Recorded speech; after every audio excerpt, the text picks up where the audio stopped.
நிரந்தரமான வாழ்க்கை, மறுமையுடைய வாழ்க்கை என்று சொல்லக்கூடிய இந்த முஸ்லிம் சமூகத்திலேயே வாயால சொல்கிறோம் மறுமையுடைய வாழ்க்கை தான் நிரந்தரம், அந்த மறுமையுடைய வாழ்க்கைக்காக வேண்டி தயாராக வேண்டும், அதற்காக வேண்டி இந்த உலகத்திலே நாம் எதையும் இழக்கலாம், எந்த கஷ்டத்தையும் படலாம் என்று நாம் வாயால் சொன்னாலும் அதற்குரிய ஏற்பாடுகள் நடக்கக்கூடியது மிகவும் மிகவும் மிகவும் குறைவாக இருக்கின்றது.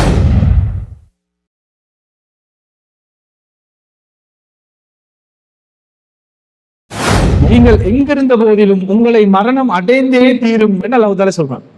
நாங்க எங்க இருந்தாலும் சரி, எனக்கு மௌத்து வந்துடக்கூடாது, மலக்குள் மௌத் வந்துடக்கூடாது என்று இரும்பால ரூம் ஒன்று அடிச்சு அந்த இரும்பு ரூமுக்குள்ள காத்தே வராது, உள்ளுக்கு ஆக்சிஜன் எனக்கு தேவையான கார்பன் ஆக்சிஜன் எல்லாம் வச்சு என்ன உள்ளுக்கு வச்சாலும் அல்லாஹ் தஆலா ஒரு நேரத்தை விதிச்சாண்டா, ஷாப்பா அந்த நேரத்துக்கு திறந்து பார்த்தா நம்ம தப்பிக்கும்.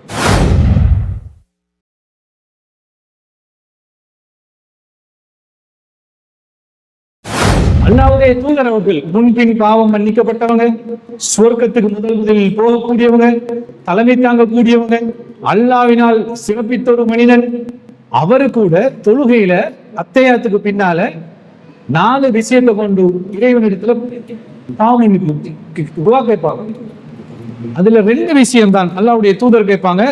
அல்லாஹும்ம இன்னி அஊது பிக மின் அதாபில் ஜஹன்னம், இறைவா நரகத்தினுடைய வேதனையிலிருந்தும் என்னை பாதுகாத்து விடு, வமின் அதாபில் கபீர், கபருடைய வேதனையிலிருந்தும் என்னை பாதுகாத்து விடு என்று முன்பின் பாவம் மன்னிக்கப்பட்ட அல்லாஹ்வுடைய தூதர் அவர்கள் ஒவ்வொரு தொழுகையிலையும் இறைவன் கிட்ட பிரார்த்தனை செய்வாங்க.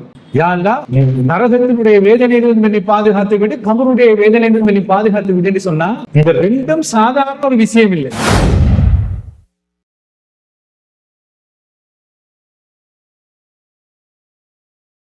இன்னைக்கு சார்மார் கூட இந்த ஸ்காலர்ஷிப் செய்யற கிளாஸ் செய்யற சில ஆசிரியர்கள் என்ன சொல்லுவாங்கன்னா, ஒரு கிளாஸ்ல 50 பிள்ளை 60 பிள்ளை 100 பிள்ளைக்கு படிச்சு கொடுப்பாங்க. ரிசல்ட்ஸ் வந்தோடனே பாஸ் ஆகின பிள்ளையோட போட்டோவை மட்டும் அகாடமிக்கு முன்னால பெரிய பேனர் அடிச்சு போடுவாங்க. எந்த அகாடமியில இந்த புள்ள பாஸ், இந்த புள்ள பாஸ், இந்த புள்ள பாஸ். ஃபெயில் ஆகின பிள்ளைக்கு யார் படிச்சு கொடுத்தேன்? நீங்க தானே படிச்சு கொடுத்தீங்க.